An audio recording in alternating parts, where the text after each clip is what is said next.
अनंत कोटि दंडवत सतगुरु देव को। अपना पिछला विषय चल रहा था ब्रह्म प्रकाश का कि सतगुरु देव कर्मों की गहरी निद्रा से छुड़ा करके, कर्म गति से छुड़ा करके हमें मोक्ष की ओर ले जाते हैं, कर्मों के आवागमन से छुटाते हैं। तो गति आपको बता दी थी कि पुण्य की गति स्वर्ग आदि है, 2 यान बताए थे, और पाप की गति पाताल लोक भी है, 7 लोक, और दूसरे लोकों में भी जा सकते हैं। तो ये गतियां बताई थी कि गति है ये, गति माने आगे चलना, ठीक है। तो अब कहा कि 2 यान और तीसरा आपको बताया था विवेक यान, याद है आपको? तो जो विवेक यान बताया था उसमें ये बात थी कि वो सतगुरु देव देते हैं। 2 यान ईश्वर की तरफ से है, 2 यान पितृयान और देवयान ईश्वर की तरफ से है, लेकिन 1 यान सतगुरु की तरफ से है, जो इन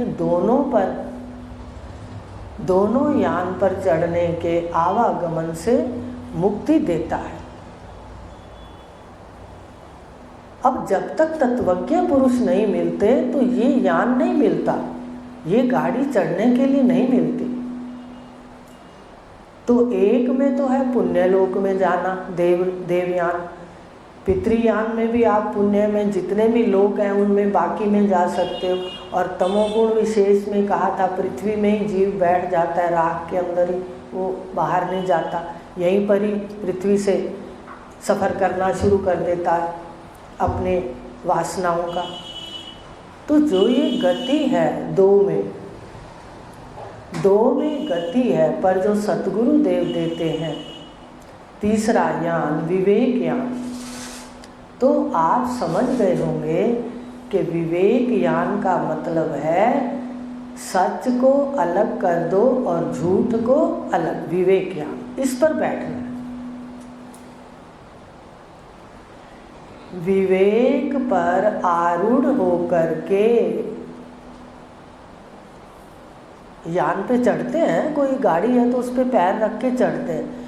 विवेक यान पर भी अंतःकरण आरूढ़ होगा, मन चढ़ेगा इस पर बैठ करके जो दोनों गतियां हैं उससे मुक्ति पा करके अपने परमात्म स्वरूप में स्थिति है, गति नहीं स्थिति है, ध्यान देना। पहली बात, 2 यान में गतियां हैं, और तीसरा जो विवेक यान है जो दिया जा रहा है सतगुरु की तरफ से, महाकारण देह भी सतगुरु देते हैं, चौथी देह देंगे, 3 देह ईश्वर देता है, महाकारण देह गुरु देते, सतगुरु देते हैं, और यान भी विवेक यान भी तत्वज्ञ पुरुष देते हैं। अब वो क्या कहते हैं? उन्होंने हमें कहा कि तुम सच को सच कर दो और झूठ को झूठ। तो आपको बताया था पिछली बार कि कर्म, तुम आत्मा हो,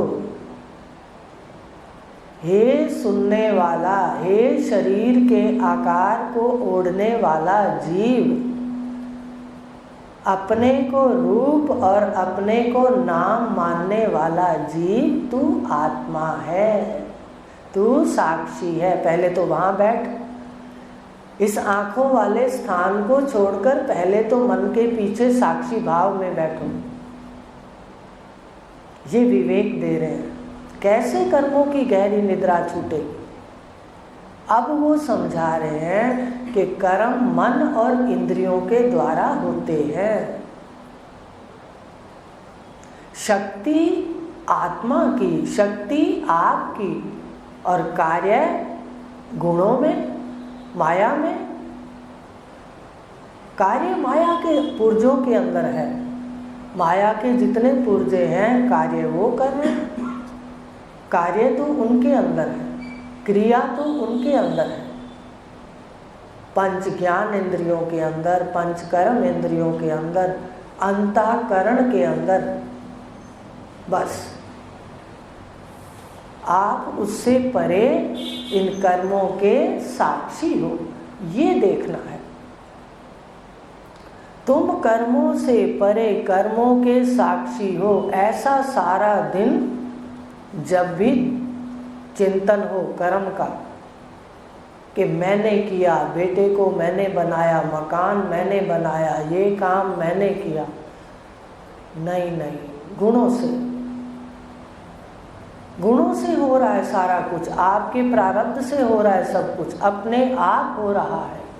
और जो हो है सो सही है, कर्मों के अनुसार हो रहा है। हम उसको इस ब्रह्म विद्या से तो कम कर सकते हैं, बाकी हमेशा के लिए कम नहीं कर सकते। कोई गलत कर्म को थोड़ी देर के लिए पूजा पाठ से बाधा दे सकते हैं, रोक सकते हैं, नष्ट नहीं कर सकते, लेकिन ज्ञान से तो सारे कर्मों को दग्ध कर सकते हैं। भगवान बोल रहे हैं, उपनिषद बोल रहे हैं, क्षीण कर देता है ये ज्ञान बुरे कर्मों को। तो कहा कि जो ये तीसरा ज्ञान है ये गुरुदेव देते हैं विवेक ज्ञान, और विवेक ज्ञान पर बिठा के क्या करते हैं, कर्मों को प्रकृति में बताते हैं, माया में बताते हैं, दिखाते हैं, सिखाते हैं। देख तेरे कर्म तो मन के द्वारा हो रहे, मन हाथों को आज्ञा देता है और वो सारे काम होते हैं। आपका मन अगर डॉक्टर सुला दे, बेहोशी दे दे, आपसे कोई काम नहीं होता। इंद्रियां भी हैं, आत्मा भी है, वहाँ साक्षी भी हो, आप भी हो, पर मन नहीं है तो कर्म नहीं है। आ रही है बात समझ में? कर्म का स्थान कौन सा है? जो जिसका स्थान है उसको दे दो, शांत हो जाओ। अब जब हम कर्मों से असंग हो जाएंगे, आत्म स्वरूप सत्य चित आनंद अद्वितीय असंग निर्लेप आप हो, तो कहा इसका प्रमाण भगवान भी कह रहे हैं। गुण है कर्म के कर्ता, दृष्टा ये जब है लखे, मैं गुणों से परे हूँ, जाने ये मुझ में मिले। 13वें अध्याय में तो भगवान कह रहे हैं कि गुण है कर्म के कर्ता। सुनते जाना ध्यान से, भगवान खुद कह रहे हैं कि कर्म के कर्ता कौन है? गुण है। दृष्टा ये जब है लखे, दृष्टा ये जब अपने आप को देखता है और गुणों को कर्मों को 3 गुणों में देखता है। मैं दृष्टा हूँ, जब यह देख लेता है, मैं कर्मों का दृष्टा हूँ, यह देख लेता है, जाने ये मुझ में मिले। बताओ कितना आसान है, एक कदम और आगे है मिलने के लिए, इतना जल्दी से तय कर लो। भगवान कह रहे कैसे मिलेगा, इतना आसान रास्ता। ये नित्य योग है, बताया था। भगवान कृष्ण का दूसरा योग है कर्म करने पे योग मिलता है, करके योग मिलता है। करके, जानते हो करके योग? पहले जहाँ रहते थे करके योग मिलता था, करके कर्म योग, करके तब योग मिलता है। और एक है नित्य योग। आप पहले से परमात्मा से मिलते हो, बस जान लो कब मिलते हो, कैसे मिलते हो, बस। तो ये आसान है। भगवान कह रहे हैं, क्या कह रहे हैं? गुण कर्म जो है वो गुणों के हैं और गुणों को दे दो। गुण है कर्म के कर्ता। तमोगुण है तो गलत कर्म होंगे, रजोगुण है तो सारा दिन लड़ाई झगड़े होंगे, सतोगुण है तो शांति से प्यार से रहेंगे। तो आपके अंतःकरण का गुण ही कर्म करेगा। आप साक्षी हो, आत्मा कर्म नहीं करता। तो ये भगवान कह रहे हैं गुण है कर्म के कर्ता, दृष्टा ये जब है लखे, मैं गुणों से परे हूँ, जाने ये मुझ में मिले। और फिर तीसरे अध्याय में कह रहे हैं, प्रकृते क्रियमाणानि गुणे कर्माणि सर्वशः अहंकार विमूढ़ आत्मा कर्ता अहम इति मन्यते। अंदर से कभी मत कहो कि मैं करता हूँ, ना कोई और करता है। अगर कोई क्रियमान से करता है तो ये हिसाब ईश्वर के पास है। क्रियमान तो मनुष्य के पास है ना, वहाँ अपनी वासनाओं से कर सकता है ये अच्छा और बुरा दोनों का। तो बताइए, ये भगवान कह रहे हैं कि कर्म प्रकृति के हैं, और अगर तू कहता है मैं करता हूँ तो अहंकारी है। देखो यही कह रहे हैं भगवान, गुरु भी यही कह रहे हैं कि कर्म तो तेरे मन और इंद्रियों के अंदर है, तेरी वासनाओं के अंदर है, तेरी कामनाओं के अंदर है, तू तो इनका दृष्टा है।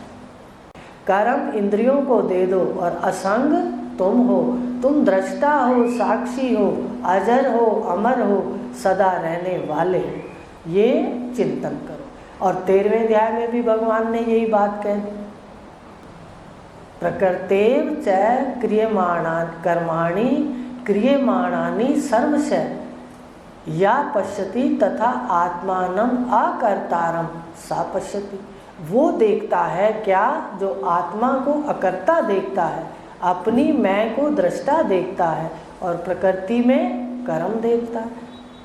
तो आम तो समझ नहीं आ सकता ना कि प्रकृति क्या है। प्रकृति माने माया, माया के पुर्जे हैं मन, इंद्रियां, ये पुर्जे हैं। जब तक हैं सुंदर कर लो, रोज नई सुंदर किताब लिख लो, नहीं ये छूटेगा। कितना ही कोई आंखें बंद कर ले, बिल्ली बंद कर ले, कबूतर बंद कर ले आंखें, क्या बिल्ली नहीं है? तो क्या नहीं है बताइए? है। तत्वज्ञ पुरुष मिले हैं भाग्य से। भगवान ने कहा महात्मा, उपनिषदों में भी कहा महात्मा है वो। आज मिले हैं, लाभ उठा लो, कर्मों से परे हो जाओ, कर्मों का दिवाला निकाल दो। मैं कर्म करता हूँ ही नहीं, मैं तो दृष्टा हूँ। जहाँ कर्म है, जिसने कर्म किए हैं वो बैठा है। लेकिन जब आप अपनी शक्ति मन से खींच लोगे तो मन भी चुपचाप शांत हो जाएगा और प्रकृति में अपने आप कर्म होंगे। आप देखते जाओ, कुछ मत करो, आप मत चिंता करो बेटे का विवाह करना है, बेटी का करना है, आप मत चिंता करो, होगा या बैठे रहेंगे। नहीं, ऐसा नहीं होता कि हम ना सोचें और विवाह ना हो बच्चों के, हम ना सोचें और ना मतलब कोई ऐसी बात करें, सारा दिन ना चिंता करें, तो क्या घर में बच्चे पढ़ेंगे नहीं, या कारोबार नहीं लगेंगे, धन आने के रास्ते नहीं होंगे। देह निर्वाह आप लेकर आए हो, निश्चिंत होके कर्म करो, बच्चों को भी निश्चिंत होके पढ़ाओ। कहीं ना कहीं उनका जुड़ा है प्रारब्ध, इधर उधर हाथ मारते सेट हो जाएंगे। ये निश्चय होना चाहिए, हर व्यक्ति अपना प्रारब्ध लेके आया है, या तो कह दो नहीं। तो कर्म जिसके हैं उसके दे दो। तुम दृष्टा हो, अपने स्थान पर बैठो, अपना आसन ग्रहण करो। हर इंद्री के साथ बैठ जाते हैं, आँख के साथ बैठते हैं, कहते हैं मैं देखता हूँ, पैर के साथ बैठते हैं, कहते हैं मैं चलता हूँ, नाक के साथ बैठते हैं मैं सूंघता हूँ, कान के साथ बैठते हैं मैं सुनता हूँ। तुम सुनते हो? सुनते कान है, जाता मन में है, और देखते तुम हो। आज से मनन करना। चलते पैर हैं, अनुभव बात अच्छा बुरा मन में है, और देखते तुम हो, तुम दृष्टा हो। भगवान कह रहे हैं जो दृष्टा देख लेता है वो मुझ में मिल जाता है। अगली बार कोई और पाठ आएगा तो बताएंगे कैसे मुझ में मिलता है। आज आप यही पढ़ना, मैं दृष्टा। कर्म प्रकृति में हो रहे हैं, अंतःकरण, इंद्रियां और सामने विषय है। 3 है, अंतःकरण सतोगुण, इंद्रियां रजोगुण, विषय तमोगुण। भगवान ने कहा कि प्रकृति के 3 गुणों में सब कुछ हो रहा है और अपने आप को दृष्टा देखता है, वो मुझ में मिल जाता है। इससे बड़ा आसान कौन सा मार्ग होगा? 2 मार्ग हैं उन्होंने कहा है मेरे, एक बता दिया आपको, एक कठिन योग और एक नित्य योग जानकारी का। आज से इस बात को पकड़ लो कि कर्म प्रकृति में है, मैं किसी का कुछ नहीं बना सकता, हर व्यक्ति यहाँ पर बन के आया है। क्रियमान के कर्म के अंदर आप थोड़ा उदाहरण दिया था कि गाड़ी में बैठते हैं तो कितना एक दूसरे का भोजन करते हैं, थोड़ा सा उठाते हैं, वो कहता है मेरा ले लो, थोड़ा सा वो कहता है मेरा ले लो। ऐसे ही इस जीवन यात्रा में बैठे हैं, हम किसी की किस्मत को पूर्ण रूपेण नहीं बदल सकते, थोड़ा सा बदल सकते हैं, हल्का सा। और अगर ज्ञान लेते हैं, तत्वज्ञ पुरुष मिलते हैं, तो कर्मों का दिवाला निकाल सकते हैं। जब शुभ और अशुभ कर्म ही आपके नहीं हैं, सारे प्रकृति के हैं, तो कौन सा यान आपको लेने आएगा? ध्यान रखना, विवेक यान पर बैठते ही कर्मों का दिवाला है। कर्म आपके स्वरूप में है ही नहीं। आप शांत अंतर्मुख होकर बैठे रहो, अपने आप हो रहा है। अनुभव करो इस बात का, मौन रखा करो, अंतर्मुख हुआ करो, मन को देखा करो क्या बोलता है। मन जो बोलता है वही आपका जन्म है, याद रखना। बाहर से हम कितना कह दें हम तो बहुत अच्छे हैं, अच्छे हैं, आपको मन बताएगा कि आप या मैं क्या है। तो आपको सावधान करना चाहते हैं। अब कर्मों की गहरी निद्रा कैसे हटेगी? इस अज्ञान को सतगुरुदेव विवेक यान देते हैं, और ये यान कहीं भी नहीं जाता। क्या कहा उपनिषदों में? कहते जो इस पर बैठ जाता है गुरु के ज्ञान पर, वो कहीं भी आवागमन नहीं करता। सुन लो, कहीं भी आवागमन नहीं करता। क्या करता है फिर? वो भी 6ठे अध्याय में पढ़ लो। अगर कोई वासना रह गई तो श्रीमान धीमान के घर में जन्म लेगा, और भगवान कह रहे हैं ऐसा जन्म बहुत दुर्लभ है कर्म कांड से। पढ़ना, इसको पढ़ा करो। भगवान की वाणी इतनी प्यारी है और इतने वादे हैं, इतना प्रण है उनके, आनंद आ जाता है। और ये भी कहा उपनिषदों के अंदर, तत्वज्ञ पुरुष से ज्ञान लेकर के ब्रह्म स्वरूप ब्रह्मविद ब्रह्मैव भवति, ब्रह्म ज्ञान लेने वाला ब्रह्म ही है, ब्रह्म हो जाता नहीं, वो तो पहले से ही ब्रह्म है पर जानता नहीं है। ब्रह्मविद ब्रह्मैव भवति, अब ब्रह्म हो गया, सर्वम आप है, अपने घर में ही लय हो गया ये जीव। इसको ना स्वर्ग जाना है ना नर्क जाना है। आप खुद ही कहोगे हमें कहीं नहीं जाना, हमें तो दूसरों के दूसरा जन्म ही नहीं लेना। फिर एक बहुत बड़ा रहस्य है, जन्म नहीं लेना पर स्फुरना आपका स्वरूप है। देखो बात बता दूंगी, किसी को आज समझ आएगी, किसी को कल आएगी, पर बार बार श्रवण जो करेगा, अभ्यास करेगा, उसको सारा दिखेगा। देह एकदम अलग और एकदम जड़ दिखेगा, अपनी मैं को व्यापक ब्रह्म स्वरूप साक्षात करेगा। तो ये है कर्मों की गहरी निद्रा। तीसरा, विवेक ज्ञान मिलते ही कर्मों का गुरुदेव क्या करते हैं? विभाग कर देते हैं कि कर्म प्रकृति में है, तू इसका दृष्टा है और मैं करता हूँ, ये मानता है तो अज्ञान की निद्रा है, अज्ञान की रात्रि है। और उसमें सारे यान खड़े हैं, कभी स्वर्ग जाना पड़ेगा, कभी नर्क, कभी पृथ्वी लोक के पाताल लोक आदि में, रसातल, तलातल, अतल जितने भी हैं उनमें जाना पड़ेगा। कीट पशु आदि, पहले तो मनुष्य पृथ्वी लोक में ही इन जीवों में जाना पड़ेगा। इन सारे आवागमन से सतगुरुदेव आत्मज्ञान दे करके छुड़ा देंगे। और आपको बता दिया, अब आप चिंतन के अंदर सदा लाओ, कभी मन में ना सोचो ये मैंने किया है। एक और छोटी सी बात बताती हूँ, अहंकार का मुख्य कारण, उससे बचना है। जब भी कोई हमारी प्रशंसा करता है, सावधान हो जाओ। अहंकार राक्षस धीरे धीरे आके चेहरे पर बैठ जाता है। अगर आपका निरीक्षण नहीं तो आपके चेहरे से पता लग जाएगा। निरीक्षण है तो आप उसको भगा दोगे, आने दो, आएगा, उसका काम है। हमें बैठने नहीं देना, उसको भगा देना। मनन करना इस बात का, इसका ख्याल रखना। प्रशंसा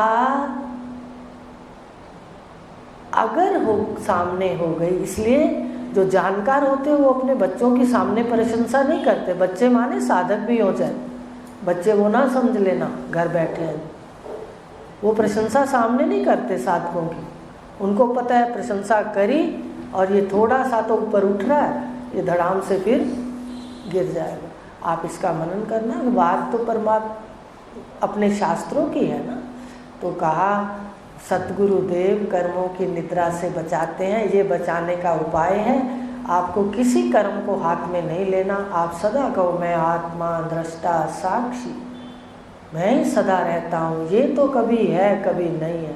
हर क्षण कर्म बदलते हैं, हर क्षण हमारा मन बदलता है, हर क्षण हमारा कर्म बदलता है, हर क्षण हमारे भाव बदलते हैं। मैं इन सब का साक्षी। ये है कर्मों की नींद से जागने का रास्ता।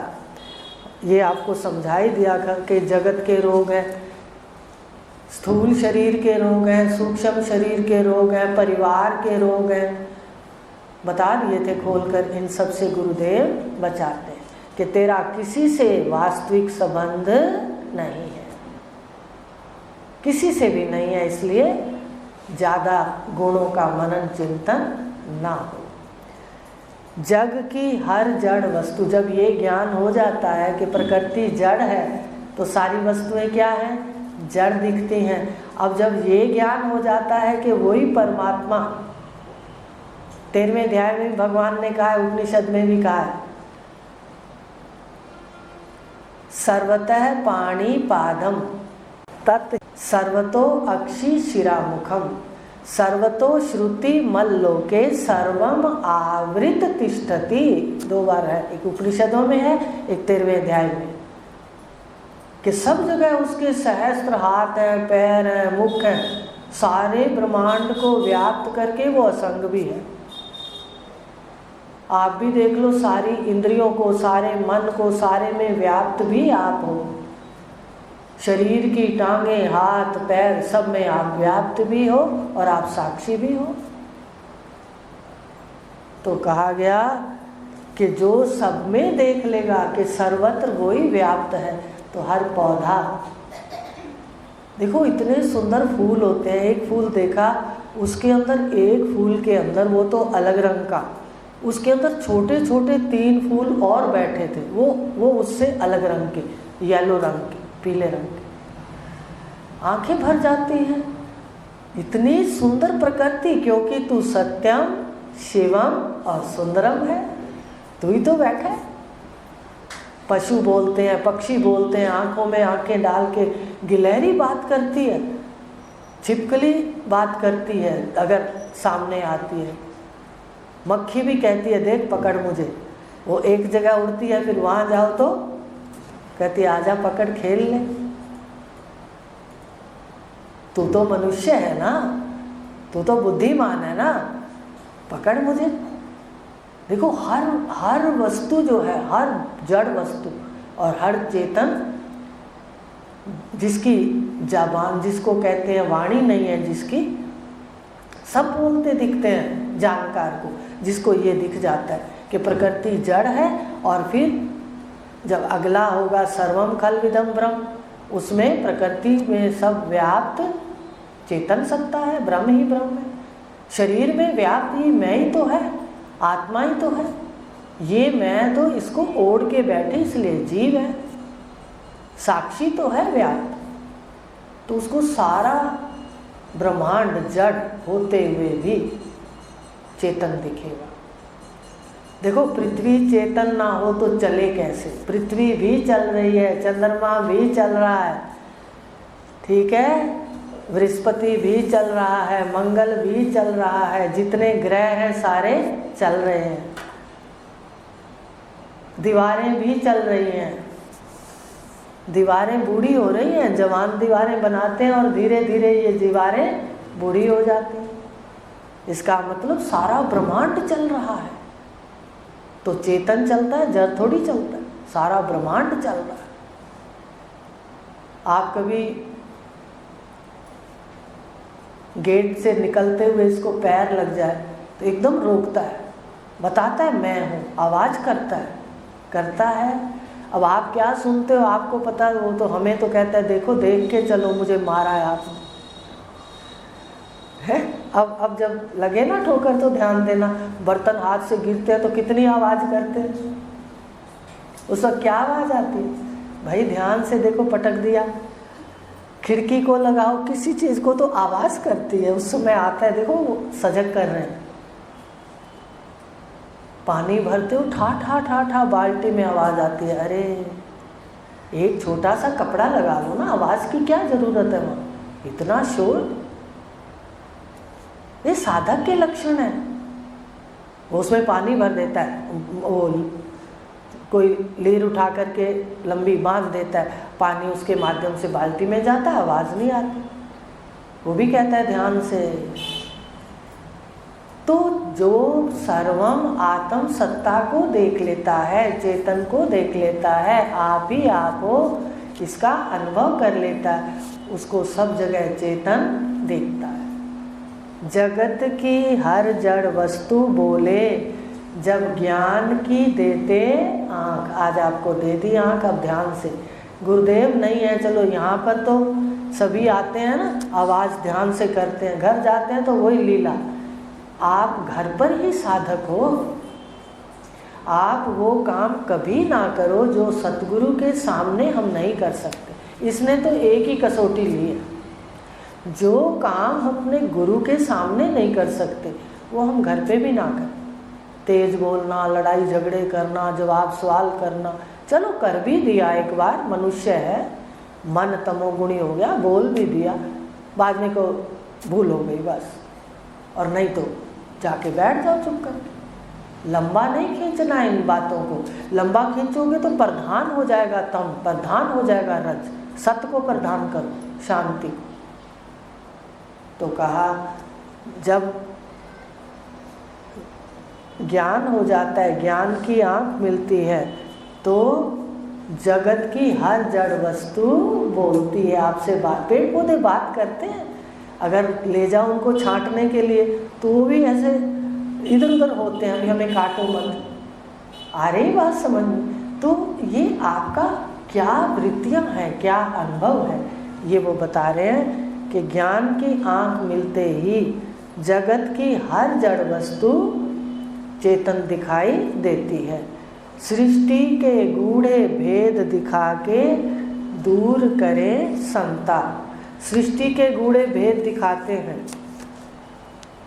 गूढ़े भेद सृष्टि के जो हमें नहीं पता था, कल इसको लेंगे, आज समय ज़्यादा हो गया, ठीक है। बहुत दिन बाद मिले थे, विषय सुनते हैं तो देर भी लग जाती है, तो कल बताएंगे सृष्टि के गूढ़े भेद क्या है। भगवान ने तो बहुत बार कह दिया गीता के अंदर, गूढ़े रहस्य बता रहा हूँ तुझे, रहस्य बताता हूँ सुन, तुझे गोपनीय ज्ञान देता हूँ सुन, कितनी बार कह दिया गीता के अंदर। तो गूढ़ रहस्य है कि तुम कौन हो, ये भी गूढ़ रहस्य है। जगत का क्या स्वरूप है, शरीर का क्या स्वरूप है, ये भी रहस्य है। परिवार का क्या स्वरूप है, ये भी रहस्य है। धन ऐश्वर्य का क्या स्वरूप है, ये भी रहस्य है। उसका कैसे प्रयोग करना है, ये ज्ञान बताता है। कल लेंगे। ओम पूर्णमदा